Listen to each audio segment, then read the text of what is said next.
Okay, I thought I'd go to work on Monday and take part in that gambling bucket.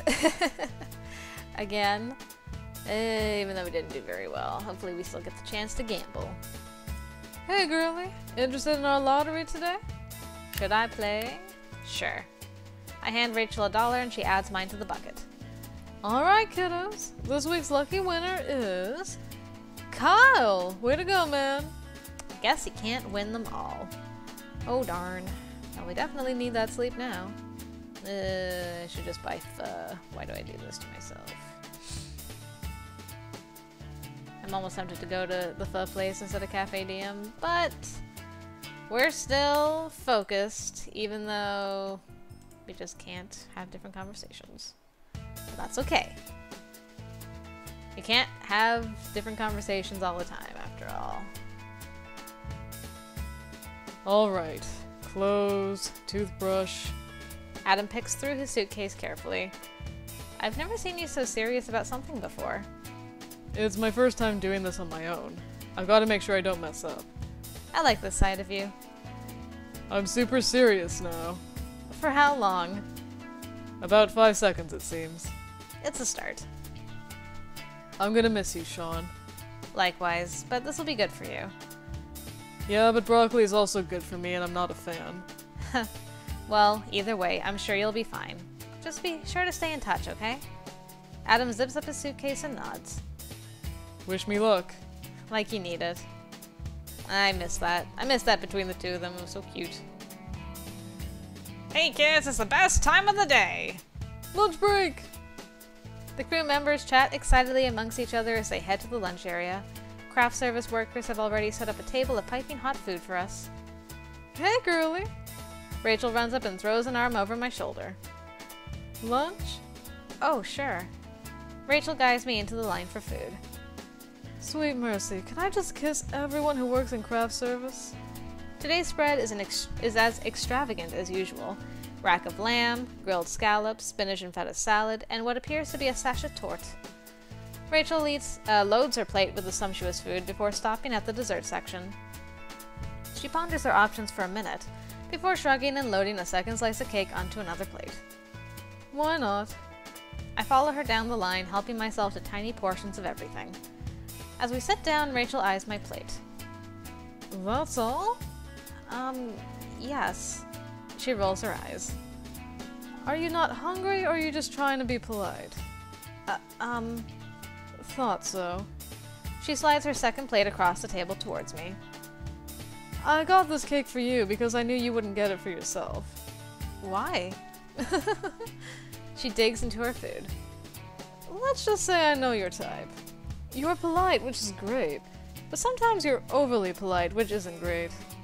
What do you mean? I know you feel out of place here. I mean, I and the rest of the crew are local, and we've been together for years. Actors and directors come and go, but we've done every show that's come through here. We're like family, and you're just... not one of you. Yet. Rachel corrects me. You're not one of us yet. Rachel points at me with her plastic fork. And you never will be if you keep hiding like that. She polishes off her salad and digs into the scallops. Listen, I'm not saying you've got to be loud or butt into every conversation we have or try to pick up all our inside jokes, but you've got to believe you belong here. She indicates the tiny selection of food on my plate. Maybe you just don't eat much, and there's nothing wrong with that. But I'm guessing you feel like you're intruding if you take too much. This is your job, and the food is part of your pay. Embrace it. But I don't feel like I've done enough to deserve it. Then earn it. Work your hardest. When you're not working, do good things for people. Make friends. We give our all for this, and so should you. I nod numbly, but I can't think of anything to say. Rachel watches me carefully. What do you want to do with your life? I think I did these two before. Let's try this one. I want to work in the industry. That's what I wanted to hear. Ah. And now that you've said it, I expect you to follow through. Give it your best, okay? I will. A crew member jogs by and waves at us. Hey Ray, we're back on set soon. Be right there. Rachel polishes off the last of her food and stands up.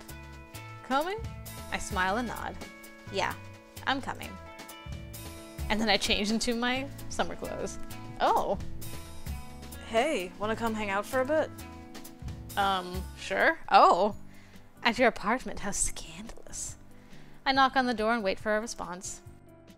Avanti. When I open the door, I find Benito fiddling with the e-reader I bought him. Oh. Hey, do you like it? Yeah, it's really useful. I've just been trying to figure out how to get this app to work. Benito pokes the screen a few more times and frowns.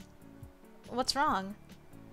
I downloaded this thing that's supposed to help me do daily workouts and stuff. There's this bit where I'm supposed to do sit-ups and tap the screen every time I do one. He points at the screen. It says I'm supposed to be able to balance this on my knees, but it keeps sliding down and really isn't working at all. Right now I'm trying to work out a rigging that can either reach over my knees or snap onto my legs some other way. Why don't I just hold it for you and count? Sometimes the simplest answer is the best one. That solution had not occurred to me. Yes, do some sit-ups for us and we will count them and not ogle you too much, hopefully. Benito hands me his e-reader and positions himself on the floor. Ready? Go. Yeah! Crunch them out, Benito! Benito immediately launches into a series of sit-ups and I tap the screen every time he completes one. The app is saying you need to slow down. That's ridiculous. Benito grits his teeth. No, it says you have to pace yourself or you'll do more harm than good. Fine. Benito slows down until the app declares his pace to be acceptable. He finally reaches the end of his set and slowly climbs to his feet. He's still breathing heavily. Okay. That was harder than I expected. Aren't you glad you followed the instructions?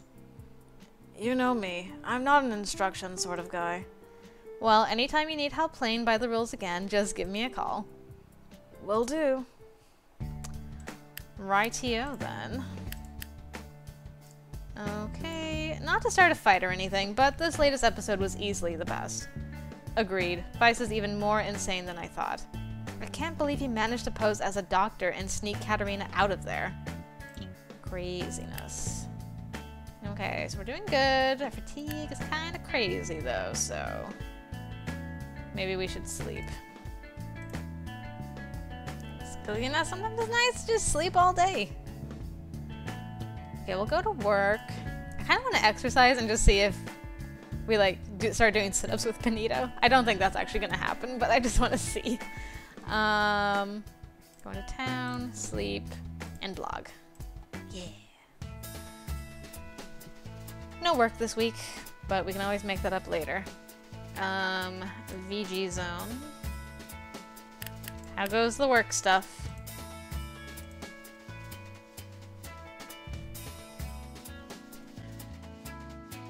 Nope. We just run like we normally do. I head out for another jog around the campus. It's a bit hot today. I guess that's just how summer works. Random much. Okay, Cafe Diem. Hey, Benito. Oh, you kidder, you. Time to go see Hitman Vault. We should be doing pretty good. Looks like that is the case. Thank you so much, sir. My blog is getting more hits these days. I earned $65 in ad revenue. Good stuff. And not a good sleep, but it's tolerable. Ooh. Got a TV interview next Monday morning. Kind of nervous about it. I'd feel better if I knew you were watching. Oh, we'll always watch for you, Adam. Ooh, Renaissance Fair. Ren Fair is next week. Anyone else going? I'll be there. My aunt asked me to help her do demos at her soap making booth. You never told me your aunt runs the soap making booth. That's cool. I wish I could, but they sold out of tickets months ago. I really wanted to see the night battles this year. Aw, sorry, Alvin. We took you last time, though. Okay, I take it back. This episode was the best episode. Ah, did she really kill Vice? I can't believe that. He obviously set her up. With all the drugs she was on from the hospital, she couldn't have even shot straight. but the DNA evidence says it's him. If she didn't kill him, then who did? Or is he dead? Ooh.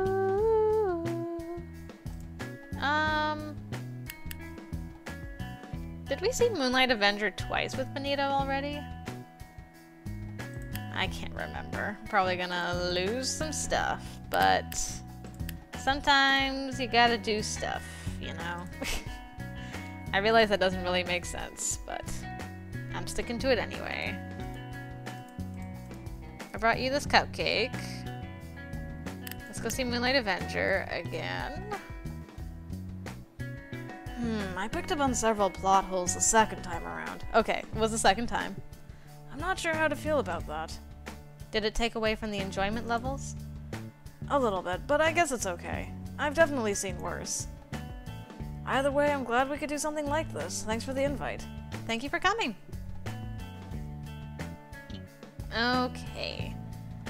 So, we should probably sleep after the interview, and blog, and then go to town, and do a couple of works, I suppose. Why not? I head into the library and duck into the TV room. Thankfully, very few people actually show up here in the summer. TV's all mine. I flip the TV on, and the screen lights up just in time to display a clip from one of Adam's old concerts. Up next, we interview a young artist who's had a meteoric rise to fame in the past year. Please welcome Adam Eaton. The audience bursts into applause, and I find myself cheering softly for Adam as he walks onto the set. Adam, it's so good to have you on the show. Yeah, thanks for asking me on. Adam smiles back at the host, but I can sense a bit of hesitation in his voice. Now, your new album, Island Heart, just came out, Adam nods. Yes. and it's really different from your first one. Yeah. So I don't know how many of you know this, but I'm originally from Hawaii. But this past year I've been going to college in Steel City. A few members of the audience cheer. It's been kind of a rough transition for me, you know? So I wound up writing a lot of music about home and adjusting to a new life and stuff. That's really exciting. Of course, I bought the album on day one, and I was amazed at how different some of it was. What is it like moving to the big city? What caught you off guard about it? Wow, so much, you know. I know this is probably going to sound silly, but it was my first time seeing a mall with 2 floors. I think everyone I worked with was like, oh, here comes that island boy again. Actually, my first month there, this photographer nicknamed me Palm Tree. The host glances at Adam's hair and bursts out laughing. Palm tree! That's perfect! Yeah, everyone else thought so too. So we all know you're from Hawaii, but are you Hawaiian? Only half. The other half is Japanese. But Eaton doesn't sound Japanese or Hawaiian. Yeah, my grandfather's family name was Ito, but back in the plantation days, a lot of guys westernized their names. Well, I think Ito is a lovely name. Thanks, although I'm not sure I can take any credit for it. Will you write any songs that delve more into your family history? I don't know. Maybe you'll see it on my next album. But you'll have to get this one first. The host turns to the audience and holds up a copy of Adam's CD. Island Heart is out in stores now. Stay with us. We'll be right back after the break with the star of Moonlight Avenger. I turn off the TV just as my phone starts ringing. Hey there, good job on the interview. You really think so? I was so nervous. Don't worry, I don't think anyone will be able to tell. Oh, that's good. I didn't do too badly, did I? Not at all, I think you were great. Oh, good. Well, I wish I could talk longer, but they're dragging me off to sign things. I understand. Later. Do your best. Ooh, heart sleep. Yay, Sean. Okay, we studied, and we failed at blogging somehow. How did you fail at blogging? I think it's Wednesday? Yes. That's good. Hi, Benito. Thank you for calling me beautiful all the time. Hey, we did good work. Before we begin filming, Lloyd steps up and waves his hand. Attention everyone, I have an important announcement. John and I have heard from the network, and unfortunately, they will not be renewing Vice Versa for a second season. What? The world seems to go fuzzy for a moment as I try to process what Lloyd just said. Vice Versus has been cancelled? I suppose it can't be helped. Can't be helped? Those network guys are morons. They don't realize they've got a good thing going here. We'll still be recording until August, so let's all do our best until then. You guys are an amazing crew, and we've made an amazing show, and we're going to keep making an amazing show until our very last day. There will be a few rewrites for the ending, but for now we'll be filming as usual. And when we're done, we can all go home and polish our best TV drama awards. The crew head off to get ready, leaving me to collect my thoughts. I already knew that this was an unstable industry. I've seen it happen to Mom all the time. But even knowing that ahead of time, being cancelled really stings. Still, Lloyd's speech seemed to encourage everyone. Everyone else is already hard at work. Good old Lloyd. Can always put a smile on your face. Ugh. Except for when you mess up someone's makeup. Benito! Oh. Sean, I've got a job at the local Ren Fair that I really need you for. It's the same place where we worked for Halloween last year. Write me back if you can make it. Of course, no problem.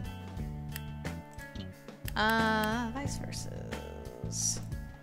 Whoa, latest episode was intense. All the evidence seems to be stacking up against Katarina. There's no way she killed Vice. Maybe Ryan did it. Whoa, good idea. He's been acting really on edge this whole time. Those casual tank tops at the Divide are amazing. I love mine. Me too.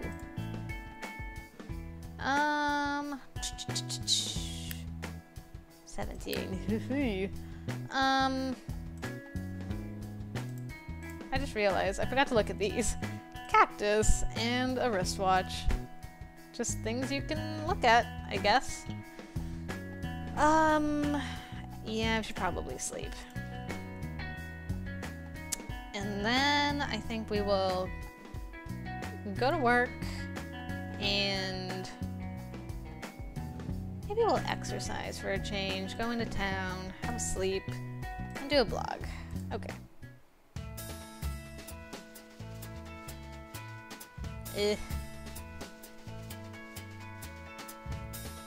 Interested in the lottery?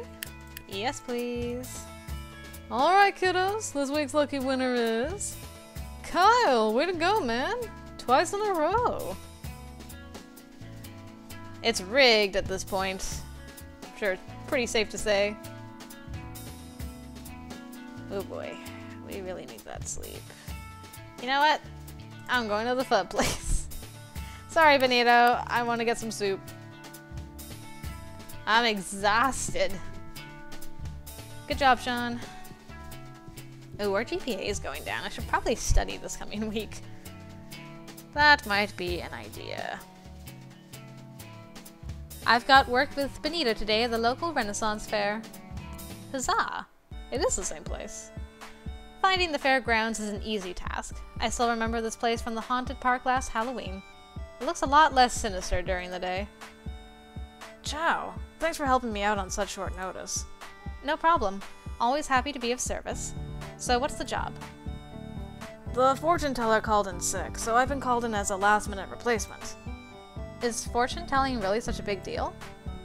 Kind of. Apparently there's a whole quest that people can do that starts with getting a fortune from her. Her? Yeah, that's why I need your help. How'd you get this job again? I'm the only actor on the team who knows how to do a cold reading, which is necessary for being psychic. He draws out the last word in a bid at sounding spooky. Well, this shouldn't be too much of a challenge. Beauty makeup is the first thing I learned. I open my kit and browse through my brushes. Are they worried about being period accurate? It's supposed to be educational for kids, but they're also scanning stuff with their phones, so... I'll try to be good. Get your costume on first, okay? I can't wait to see what he looks like. Benito steps into the hallway and returns a few minutes later wearing a beautiful dress. You look so gorgeous. My goodness, look at that beautiful thing. Whoops, that's not what I wanted to do. Here we go. What do you think? Will I be the prettiest belle at the ball? I'll do my best to make it so. Now close your eyes. You already know this part. I lay down an even layer of foundation and set to work on his eyes. Look up. Benito turns his eyes upward and waits patiently for me to outline his eyes. Alright, I'm laying down lashes. If you can keep your eyes open for this, please do. That feels weird. And don't talk. There you go. Now blink a few times. Good. And open your mouth. I apply a small amount of lipstick and dust Benito's face with a light blush. I assume the wig here is yours? Do you need help putting it on? I've got it. I want a full CG of this, though. Benito stretches out a wig cap and puts it on his head before pulling the wig on. He adjusts the band until the wig sits more naturally on his head. Thank you so much, Gypsy Benito! The most beautiful of fortune tellers. You look wonderful. So, what do you think? Oh. So, what do you think? He pitches his voice up to sound more feminine. You're lovely. He stands and spins a few times before looking at his reflection. Aw, thank you! Wow, this worked out better than I expected. You're the best. And you flatter me too much. Now, don't you have work to do? Oh wow, they even rendered his sprite! That's amazing. Always do. Benito hands me a ticket. Enjoy the fair. You deserve it. Thank you. I leave the back room and step out into the warmth of the sunlight. The fairgrounds has started filling up with people now, most dressed up in various costumes. I walk along one of the paths, taking in the scenery. The crowd is growing even larger now, so I duck out before things get too crowded. The fair seems like a nice place, but I'd rather not hang out alone in a new place filled with strangers. Sian, the hotel has a huge party on Wednesday night that they want me for. Please be there. I'll be there for you, especially if it involves any more dress-ups like that. What did you guys think of the new episode? I did not see that coming. Vice is alive? I can't believe he set up Katerina as a murderer just to mess with her. We probably should have guessed that. They wouldn't kill him off so easily. But how did he fake the DNA evidence? Asking all the questions. Let's take Benito to a new movie and see what he thinks, I guess. This could end out badly, but I'll just stalk him at work and the coffee shop as usual if things don't work out. Okay, he did not like that. How about Night Witches? It's supposed to be, like, really emotional. That was really incredible. I'm usually not a fan of war stories, but this was really touching. It was so beautiful, I feel like crying. If this movie doesn't win several awards, I'll be surprised. Well, he liked that one. He wanted like a deep emotional movie, so I thought maybe that would work out for him. Okay, what are we doing? I guess we'll go to work for that gambling stuff. We gotta win one of these times, surely. Exercise. Or maybe we'll go to town, then we'll sleep, and then we'll blog. Yeah. We'll see him at work this week.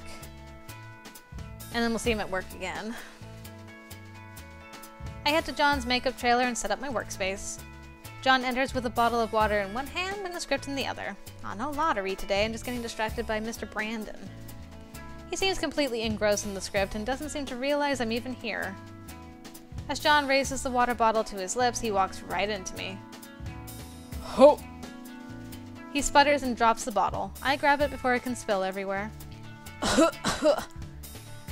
John hunches over and pounds his chest with his fist a few times as he tries to clear the water from his throat. Sian, didn't see you there. I guessed that already. Are you okay? John clears his throat a few more times and nods. Nothing wounded, save my pride. Your pride? He offers a rueful smile but doesn't make eye contact. Walking into someone then spitting water all over her isn't exactly what I'd label graceful. Yeah, well, no harm done.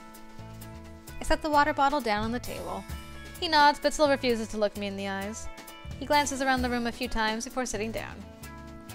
Right, well, Wow, John Brandon is flustered. I never thought I'd live to see the day. His usual cool demeanor is gone, and it looks like he's having trouble composing himself. Let's just get to work. Well, let's get to work then, shall we?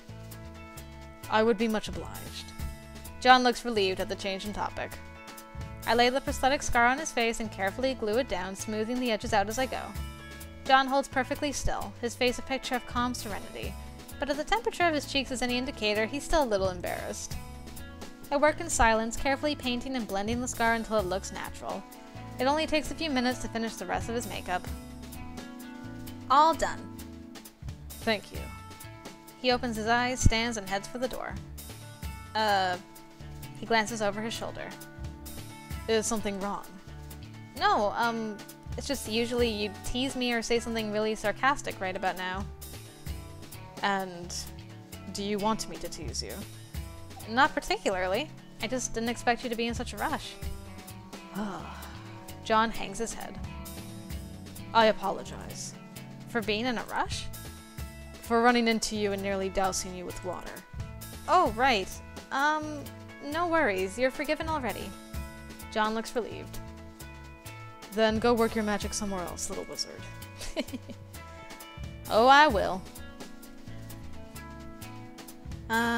VG zone? Hey, Benito. How's it hanging? Work is work.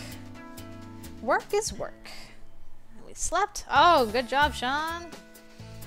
We'll be all fully rested for this job with Benito. Great work today, Sean. Thank you. Tonight was a good one, wasn't it? The big party tonight really helped. Alcohol is great for tips. I step out of the way as a drunk partygoer stumbles past us. I hope that man gets a ride home. The hotel will take care of him. I stare at the man as he sways a few times before managing to exit the hotel's front door. Are you sure? You're right. We'd better follow him to make sure he's okay. Aw. Benito and I follow him out the front door and find him wandering aimlessly through the parking lot. Hey man, you want me to call you a taxi or something? Benito jogs out and places a hand on the man's shoulder. Oh gosh. I was feeling very worried because the music had stopped. What if it's his dad? What if his dad knew that he was working at this hotel and like came and it's gonna be his dad? Oh no. Or maybe not. Shove off. The man angrily tears away from Benito and pushes him into the street. Whoa! Ben! The world around me slows down for a moment as I watch Ben spin around just in time to face an oncoming car. The car screeches to a halt. Oh gosh. Ah! And Ben does his best to dodge it, but it's too late. His body rolls onto the hood of the car and I hear the sickening sound of something cracking. Oh God! Benito! Ah! Without realizing it, I'm already running toward Ben. The car that hit him swerves violently and speeds off around a corner. Dude, you did a hit and run. Hey! The drunk man now sits on the sidewalk, staring vacantly after the car as if he hasn't fully processed what's going on. I kneel next to Ben and quickly take in the scene. Your arm! He clenches his teeth and his chest shudders. I think he's trying to speak, but no words are coming. I pull out my phone. I'm calling for help. Everything's going to be fine. He grabs my shoulder and stares into my eyes pleadingly. Sean, It's going to be okay. His fingers dig into my shoulder and he nods. It's hard to remember what comes next. I remember talking on the phone and I remember flashing lights. But among all the strangers and emergency vehicles, my own panic sets in and my vision goes dark. Oh no. I wake up with a start. Ben! Oh my gosh. Are you doing okay? Hey there. I sit up slowly in my chair and take in my surroundings. Where are we? Steel City Hospital. You put up quite a fight to get here. What? You don't remember? Sometimes I get panic attacks, especially around strangers or in situations that make me feel helpless. And sometimes I pass out and don't remember what I did, but that hasn't happened in a long time. You were screaming at that drunk guy for a while. When the EMTs tried to calm you down, you told them you were coming here with me or you'd break their arms too. Holy crap. The staff here are calling you the Amazon Princess. Oh. Well, that's embarrassing. Not to me. It's nice to know someone cares that much about me. And I'm kinda glad you didn't see me crying like a little baby when they reset my arm. Aww. Well, that would be completely understandable, I think. So what's going to happen now? I don't know. But the doctor said you have to go see him once you wake up. He wants to make sure you're okay, too. Oh, right. I guess I'll see you later then. Later. What? We just go about our life. He's not blocking with us, no!